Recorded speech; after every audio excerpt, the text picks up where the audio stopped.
pourquoi je suis resté, je pourrais, et c'était vrai, les inscriptions étaient toujours ouvertes, je pouvais changer, mais j'ai décidé de rester. Pourquoi? Parce que ma conception des choses, c'est que s'il y a des gens qui sont restés, même s'il y a un seul étudiant de plus que moi qui est resté, je vais y rester parce que, oui, bien sûr. S'il est resté, c'est parce que c'est le même niveau de difficulté pour nous tous. Peut-être qu'il a un background plus différent, mais je me dis que c'est possible que je me mette au niveau de cet étudiant. Si on est assis dans la même classe, c'est qu'on est censé avoir le même niveau. Donc pour toi, ça c'est intéressant. C'est-à-dire que pour toi, tant qu'il y a une personne qui fait ce que tu souhaites faire aussi, il n'y a pas de raison que toi tu abandonnes. Il n'y a pas de raison que j'abandonne. Ouais, je suis quelqu'un de très positif. Et donc, cette positivité, ça vient de ce principe. Je vois. Par ce concours, je dirais très sélectif, ouais. qui chaque année met en compétition tous les jeunes passionnés de maths et de statistiques de toute la région francophone en Afrique. Ouais. Donc tu passes le concours, tu es admis à ce concours, donc tu te retrouves à l'NCR. Ouais. Donc tu pars de Ouagadougou, tu viens à Abidjan. Est-ce que ce sont tes débuts à l'NCR?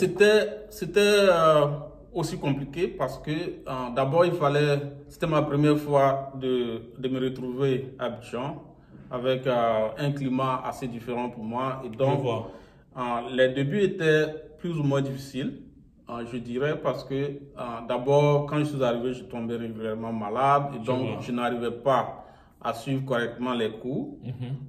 Ce qui fait que le premier trimestre a été plus ou moins catastrophique. En termes de notes. En termes de notes, il y a certaines matières où j'ai vraiment pas bien performé. Donc, c'était assez difficile, je dirais. La formation ITS durait combien d'années? La formation d'ingénieur de travaux statistiques durait combien d'années? 2 ans. Ouais. Il se trouve après que par la suite, dans la même école, tu décides de poursuivre une autre formation d'ingénieur statisticien économiste de 3 ans. Ouais. Je veux bien comprendre pourquoi est-ce que après 2 années de formation difficile, parce que je connais assez bien l'école, la formation d'ingénieur de travaux statistiques est très compliquée, est très difficile, c'est beaucoup de maths et beaucoup de statistiques, en plus de l'économie. Pourquoi est-ce qu'après ça, tu décides encore de poursuivre tes études dans la même école, mais surtout dans une autre formation qui, elle, va durer 3 ans? Je demande ça parce que beaucoup des gens de notre génération, beaucoup des gens peut-être plus jeunes, en général pensent que lorsqu'on a déjà un BTS, lorsqu'on a fait le bac, déjà on a poussé les études trop loin. Ouais. Alors toi, tu fais d'abord la fac de maths, tu as déjà le bac, tu fais la fac de maths physique. Ensuite, tu décides de faire une formation d'ingénieur de très haut niveau, je dirais, 2 ans. Ouais. Mais tu ne t'arrêtes pas là, tu décides de poursuivre encore les études dans une autre formation d'ingénieur de conception histoire. Pourquoi est-ce que c'est quoi qui te guide? C'est ça que je veux comprendre. Mon principe, c'était d'aller le plus loin possible. Ah, intéressant. Ton principe était d'aller le plus loin possible. Le plus loin possible à l'école. Je l'ai dit, je viens d'une famille assez modeste. Et à un certain moment, quand je comprenais les choses, c'était de dire que la seule façon de briser la chaîne de pauvreté, c'est que tu ailles le plus loin possible. Dans le possible dans les études. Dans les études. Et ça, je pense que c'est un principe qui est très important. Beaucoup de gens viennent de familles très modestes. Beaucoup de gens viennent de familles, disons-le simplement, de familles pauvres. Ouais. Et l'éducation est essentielle si vous voulez, venant de ces familles-là, pouvoir être capable de briser pour vous et pour vos enfants ce qu'on appelle le cycle ou la chaîne de pauvreté. C'est ça. Et toi, très tôt, tu avais compris ça. Tu avais compris que c'était l'éducation, c'était ta tête qui était capable de te sortir de cette situation de pauvreté-là. Et donc, tu décides d'aller vraiment très loin. Je décide d'aller très loin et ça a toujours guidé tout ce que je faisais. C'est comme si j'étudiais la tête baissée. Aujourd'hui, quelqu'un dirait ça, que tu étudies la tête baissée. Il y a même d'autres personnes qui me connaissent qui vont dire non, tu vas très loin, tu vas dépasser l'argent, comme on le dit. Mais c'était clair dans ma tête. C'était clair qu'il fallait que tu ailles loin. C'était clair dans ma tête qu'il fallait aller le plus loin possible à l'école. Tu fais donc la filière d'ingénieur statisticien économiste, qui est une formation qui dure 3 ans. Et à la fin des 3 ans, tu t'arrêtes ou qu'est-ce que tu fais? Il faut dire aussi que quand je rentrais, un facteur qui déterminant dans ma décision de faire, de refaire les 3 ans du cycle ingénieur plein, c'était par rapport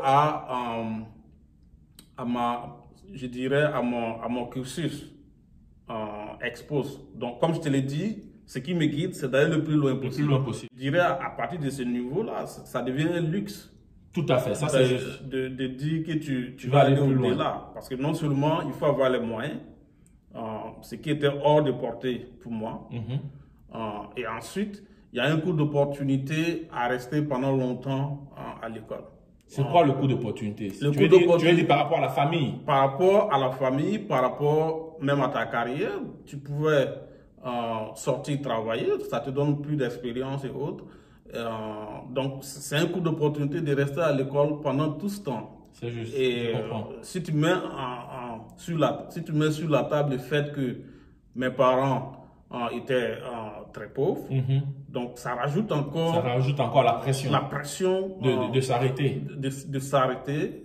Je comprends. Et Dieu merci, moi j'ai eu la chance. Mon père ne m'a jamais mis la pression. Mon père m'a toujours supporté à l'école. Ton père, qui lui était paysan, t'a toujours supporté à aller loin dans les études. Mon père m'a toujours supporté d'aller loin dans les études. Il n'a jamais un jour dit quand est-ce que tu vas travailler. Fini les 3 années de formation d'ingénieur statisticien économiste. Ouais. C'est quoi la suite? Donc la suite, comme je le disais, le facteur déterminant, c'était d'aller le plus loin possible. D'accord. Et dans le temps, il y avait la possibilité pour les gens qui finissaient ingénieurs statisticiens économistes d'aller au Canada. Il y avait des possibilités de bourse pour aller au Canada faire le PhD en économie. Ce que je voudrais comprendre, c'est vrai, tu obtiens, comme tu viens de le dire, tu obtiens une bourse. Ouais. Mais est-ce que la bourse et l'admission étaient offertes automatiquement à tous les élèves qui étaient dans la formation ISE? Non, la bourse n'était pas attribuée à tout le monde, bien sûr. Okay. Il n'y a pas un nombre illimité de bourses, donc c'est basé sur le critère de performance. Et donc, dans le temps, et je ne sais pas si c'est toujours le cas aujourd'hui, mais dans le temps, c'était basé sur les résultats de la 2e année. Donc, en général, ce qui se passait, c'est que les 3 premiers, à partir des résultats de la 2e année, les 3 premiers qui postulaient avaient, dans une certaine mesure, systématiquement une bourse. Tu te retrouves au Canada. Comment est-ce que ça se passe? Comment se passent les débuts au Canada? Les débuts étaient très difficiles, donc encore un autre niveau de difficulté en termes d'environnement. Donc le Canada, c'est un pays où il fait très froid. Et donc la rentrée, c'est vers l'automne, donc vers septembre. Et donc, quand tu arrives, il fait extrêmement froid. Donc, tu vois, je rappelle que toi, tu viens du Burkina et tu avais vécu dans le temps en Côte d'Ivoire, qui sont des pays chauds. Chauds, très chauds. Tu quittes dans 40 degrés Celsius et tu te retrouves dans un environnement. Donc, en automne, tu es dans les 0 ou même des températures négatives. C'est pas vrai. Donc, tu arrives là, il faut gérer entre le froid, donc comment te protéger contre le froid, les procédures administratives et les premiers cours qui se déroulent. Donc, les premiers cours de doctorat qui se déroulent. Donc tu te retrouves au Canada, tu fais le programme doctoral, ça dure combien d'années? Le programme doctoral, ça dure en moyenne 6 ans. Ça dure en moyenne 6 ans. Tu te spécialises dans quel domaine? Je me spécialise en politique monétaire. Donc, en macroéconomie. 6 ans après des difficultés et puis beaucoup de courage, beaucoup de travail, tu finis par obtenir le diplôme de docteur. Ouais. Et à la fin de ce diplôme de docteur, tu te retrouves en Afrique du Sud. Oui, donc disons même que avant de soutenir ma thèse, en 2012, je décide avec mon directeur d'aller sur le marché. Et donc, c'est comme ça que je me suis retrouvé en Afrique du Sud. Et en Afrique du Sud, c'était pour enseigner dans quelle université? En Afrique du Sud, j'étais enseignant-chercheur à l'université de Johannesburg. Tu fais combien de temps là-bas? Donc j'ai fait 3 ans. Donc, 3 ans à l'université de Johannesburg. 2015, Comment est-ce qu'après tu te retrouves à Washington? Parce que l'Afrique du Sud, c'est quasiment au bas du continent africain. Aujourd'hui, tu es en Amérique du Nord. Comment est-ce que tu te retrouves par la suite à Washington? Disons que après les 3 ans en Afrique du Sud, donc je décide de partir. Ok. Je décide de partir pour des raisons personnelles, Je vois. raisons de sécurité et tout. Donc je décide de partir. Et donc j'étais dans mon plan, c'était d'aller retourner au Canada ou bien retourner au pays.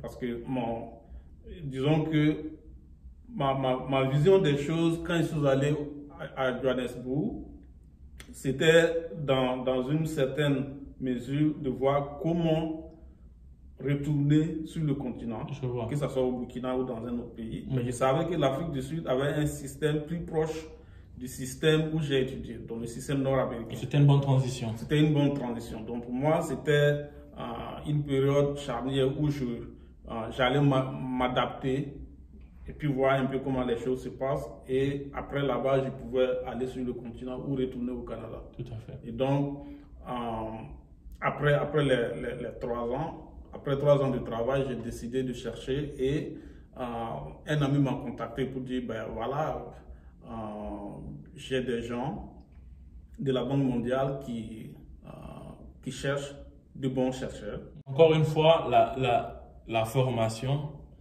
toutes ces études que tu as eu à faire, comme tu disais, aller le plus loin possible dans ces études, commencent maintenant à payer. Ça commence à payer de leurs fruits. Hein. Oui. La réussite est toujours au bout de l'effort. Après le doctorat, on se retrouve dans une université en Afrique du Sud, à Johannesburg. Oui.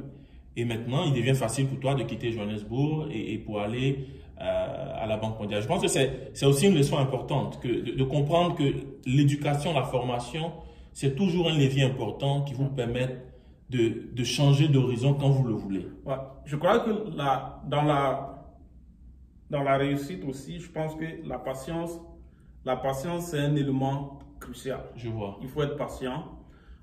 Tu ne peux pas avoir tout de suite. Et donc, si tu ne peux pas avoir tout de suite, il faut être stratégique. Il faut essayer de voir comment tu peux décomposer en différentes étapes ce que tu veux atteindre. Je vois. Et donc, naturellement, je pense que c'est ça dans mon cas. Si tu veux, par exemple, travailler à la Banque mondiale ou bien au FMI et tu ne peux pas, quels sont les éléments qu'il te faut pour pouvoir y arriver? Je ne peux pas aller directement. Peut-être si je fais 1, 2, 3, la prochaine étape, ça sera là-bas. C'est cette décomposition-là que tu as effectuée. Ouais. Et donc de là, tu te poses tes dossiers avec les gens de la Banque mondiale. Et en même temps avec le FMI. Je vois. Donc j'ai postulé aux deux en même temps. Donc j'ai eu les 2 entrevues en même temps.